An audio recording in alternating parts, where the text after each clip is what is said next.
दोस्तों, हमारा इतिहास शासकों से भरा पड़ा है। अगर आप एक ढूंढेंगे तो आपको 10 मिल जाएंगे। लेकिन हमारे प्राचीन इतिहास में कुछ शासक ऐसे भी रहे हैं जिन्होंने अपने सनकपन के चलते ऐसे अजीबोगरीब कामों को अंजाम दिया कि उन्होंने अपने अजीबोगरीब कामों से पूरा इतिहास ही बदल दिया।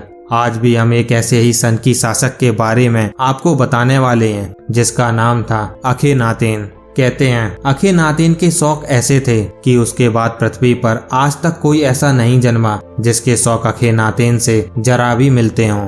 आज हम आपको अखेनातेन के बारे में वो सभी बातें बताएंगे जो आपको अंदर से हिलाकर रखने के लिए काफी है। दोस्तों, आप में से बहुत से लोग ऐसे भी होंगे जिन्हें शायद नहीं पता होगा कि अखेनातेन आखिर कौन था। तो आपको बता दें कि अखेनातेन मिस्र का एक फ़िरौन था। फ़िरौन मतलब वो मिस्र का एक राजा था जिसने प्राचीन मिस्र के नए साम्राज्य के 18वें राजवंश के दौरान शासन किया था। वो कई देवताओं की पूजा से मिस्र के पारंपरिक धर्म को बदलने के लिए प्रसिद्ध है, जिसे एटोन नामक एकल देवता की पूजा के लिए जाना जाता है। दोस्तों, अखेनातेन के चित्र को जब पुराने चित्रों के अनुसार देखा जाता है तो उसके शरीर की बनावट बड़ी अजीब दिखाई पड़ती है। उसका चेहरा सामान्य से काफी ज्यादा लंबा था, उसका सर पीछे से काफी बाहर की तरफ निकला हुआ था और उसके पैर मुर्गियों की तरह पतले थे और उसका पेट बाहर की तरफ निकला था। इस वजह से उसके शरीर का ढांचा काफी अजीब लगता था। कई बार कुछ इतिहासकारों ने उसकी तुलना एलियन से भी की थी, और सिर्फ इसलिए नहीं कि उसके शरीर की बनावट विचित्र थी, बल्कि इसलिए क्योंकि उसके काम भी बहुत अजीब थे। उसके कामों के बारे में सुनकर तो उसकी प्रजा के भी होश उड़ जाते थे। कुछ इतिहासकारों का मानना है कि कई वर्षों तक अखेनातेन ने अपने पिता के साथ एक फ़िरौन के रूप में कार्य किया था। राज्य को चलाने और राज्य की हर परिस्थिति में संभालने की कला उसने अपने पिता से सीखी थी।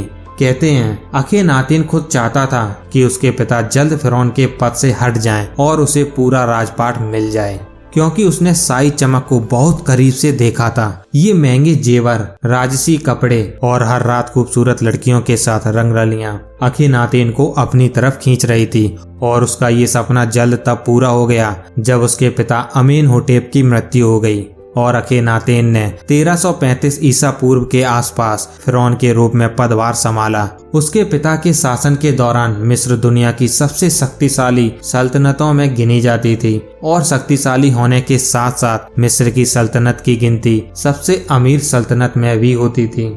बता दें, मिस्र की सभ्यता उस समय अपने चरम पर थी। उसका एक सबसे बड़ा कारण था कि अखेनातेन के पिता ने कभी किसी भी धर्म और जाति पर जोर नहीं दिया और न ही कभी इस बात का किसी व्यक्ति विशेष पर जोर दिया कि उन्हें एक पर्टिकुलर देवता की पूजा करनी चाहिए। लेकिन अखेनातेन ने फ़िरौन बनते ही तानाशाही से शासन करना शुरू कर दिया और सबसे पहले उसने मिस्र के धर्म को सुधारने का फैसला किया। इसलिए उसने सबसे पहले धार्मिक कार्यों के ऊपर विशेष बल दिया। उसने सारे देवताओं की पूजा पर बैन लगा दिया। हजारों सालों से इजिप्टियन ने कई प्रकार के देवताओं की पूजा की थी, जैसे कि अमून, आइसिस, ओसिरिस, होरस और थोथ आदि। लेकिन अखेनातेन को सिर्फ एक देवता में विश्वास था जिसका नाम था एटोन। इसलिए उसने सभी मिस्रवासियों पर इस चीज के लिए दबाव बनाया कि वो केवल उसी एक देवता की पूजा करें, क्योंकि अखेनातेन को एटोन नाम के एकल देवता में विश्वास था। शुरुआत में तो काफी सारे लोगों ने इस बात को मानने से इनकार कर दिया, क्योंकि कोई भी अपने इष्ट देव को ऐसे नहीं सोच सकता था। लेकिन फिर अखेनातेन ने अपनी प्रजा को अपना असली चेहरा दिखाया। कहते हैं कि उसने कुछ लोगों के घर में तब आग लगवा दी जब वो सो रहे थे, और उसने ऐसा इसलिए किया क्योंकि उन लोगों ने अपने इष्ट देव को नहीं छोड़ा था। ये देखकर मिस्र में डर का माहौल बन गया और धीरे धीरे लोग अखेनातेन के एटोन देवता की पूजा करने लगे। अखेनातेन ने अपने नए देवता के लिए कई मंदिरों का निर्माण किया और पुराने देवताओं को शिलालेखों से भी हटा दिया था। मिस्र के कई लोग और पुजारी उसके लिए उससे खुश नहीं थे, लेकिन वो पुजारी भी मजबूर थे, क्योंकि उन्हें पता था कि अगर उन्होंने अखेनातेन के फैसले का विरोध किया तो उन्हें अपनी जान से हाथ धोना पड़ेगा। इसलिए उन्होंने वो किया जिससे उनकी जान बच सकती थी। अखेनातेन कहता था कि उसको उसके देवता एटोन ने एक ऐसी खास चीज दे रखी है जिससे वो किसी को भी हिप्नोटाइज करके अपना गुलाम बना सकता है, और ऐसा उसने कई बार करके भी दिखाया था। उसने अपने राज्य की कई खूबसूरत लड़कियों को अपना गुलाम बना रखा था। वो जब चाहता था उनमें से किसी भी लड़की के साथ हम बिस्तर होने लग जाता था। वो लड़कियां भी अखीनातेन के लिए बेचैन रहती थीं, लेकिन वो हर रोज किसी दूसरी लड़की की तलाश में रहता था। उसकी नजर जिस भी खूबसूरत लड़की पर पड़ती थी, अगली रात वो उसके बिस्तर पर होती थी, और जो लड़की एक बार उसके बिस्तर पर जाती थी वो अगली बार भी अखीनातेन के लिए तड़पने लगती थी। लेकिन ऐसी बहुत कम ही लड़कियां होती थीं जिनके साथ वो दोबारा हम बिस्तर होता था। दोस्तों, अखीनातेन के बारे में ये भी कहा जाता है कि वो एक एलियन था, क्योंकि उसका शरीर अजीब से ढांचे के आकार का था। उसे दूर से देखने में कोई भी ऐसा नहीं कह सकता था कि ये कोई इंसान है। उसका चेहरा काफी लंबा था, कंधे अंदर की तरफ धसे हुए थे और पेट काफी बाहर निकला हुआ था, और उसके पैर किसी कबूतर की तरह काफी पतले थे। और जो चीज उसे सामान्य इंसानों से अलग करती थी वो थी उसकी खोपड़ी। दरअसल उसका सर पीछे की तरफ से काफी ज्यादा बाहर निकला हुआ था।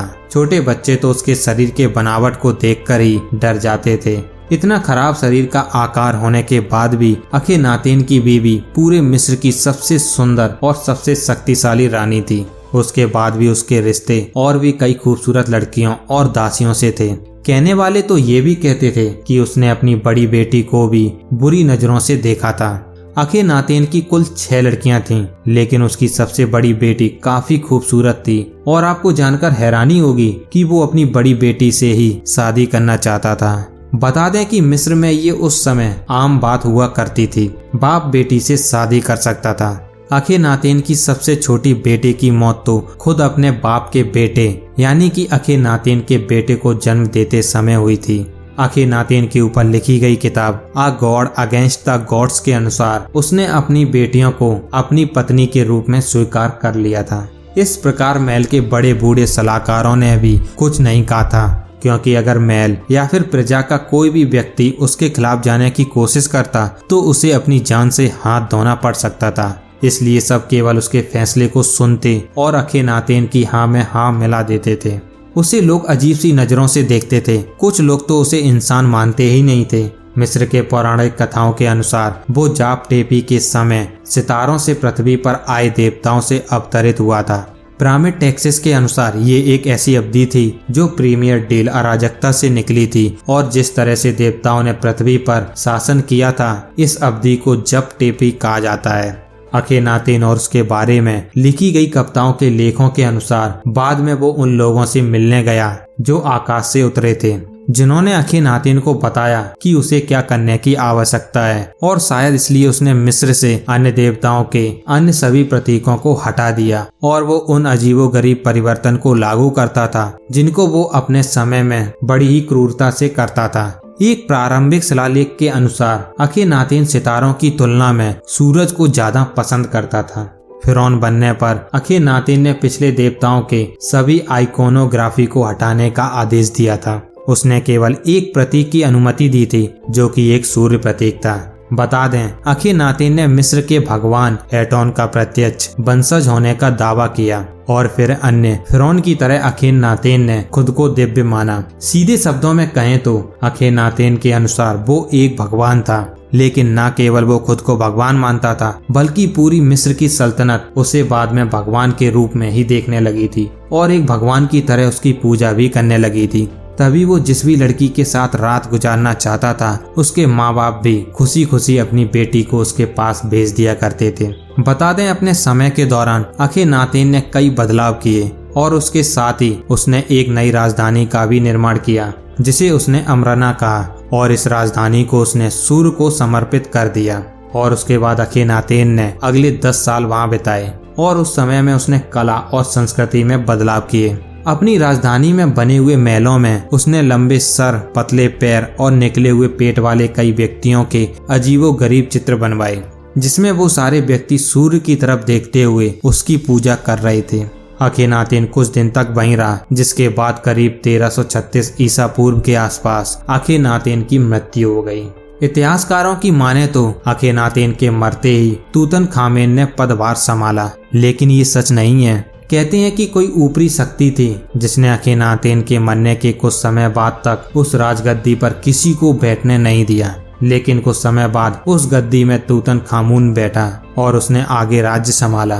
कई बूढ़े राजगुरु थे जिन्होंने एक दो बार सभा मंडली के साथ अखेनातेन को समझाने की कोशिश की थी कि धार्मिक ग्रंथों और धर्म के साथ खिलवाड़ करना ठीक नहीं है। ऐसा करने से भगवान नाराज हो जाते हैं और इंसान की जिंदगी छीन लेते हैं। लेकिन अखेनातेन किसी को भी नहीं सुनता था। आखिरी समय तक लोगों ने उसे कहा था कि अखेनातेन के शासन काल में मिस्र अपने पारंपरिक धर्म में लौट आए तो ज्यादा अच्छा है, लेकिन ऐसा नहीं हुआ और उसका अंजाम शायद अखेनातेन को अपनी जान गंवाकर चुकाना पड़ा। बता दें, उसके मरने के बाद उसे फिरौन यानी कि राजाओं के नामों की सूची से हटा दिया गया था, क्योंकि वो पारंपरिक देवताओं के खिलाफ गया था, जिस वजह से मरने के बाद भी उसका मैन्युफिकेशन भी नहीं किया गया था। आज अखेनातेन को कभी कभी मिस्र के रिकॉर्ड में दुश्मन के रूप में जाना जाता है, क्योंकि उसने पुराने सभी देवी देवताओं को नष्ट करने की कोशिश की थी। दोस्तों, अखेनातेन के बारे में इतना सब जानने के बाद आप इसके बारे में क्या कहना चाहेंगे? नीचे कमेंट्स करके हमें अपनी राय जरूर दें। और अगर आपको मेरी ये वीडियो अच्छी लगी हो तो इसे लाइक जरूर करें और साथ ही चैनल को सब्सक्राइब करना मत भूलना दोस्तों। तो अब मिलते हैं किसी और एक नई वीडियो में। धन्यवाद।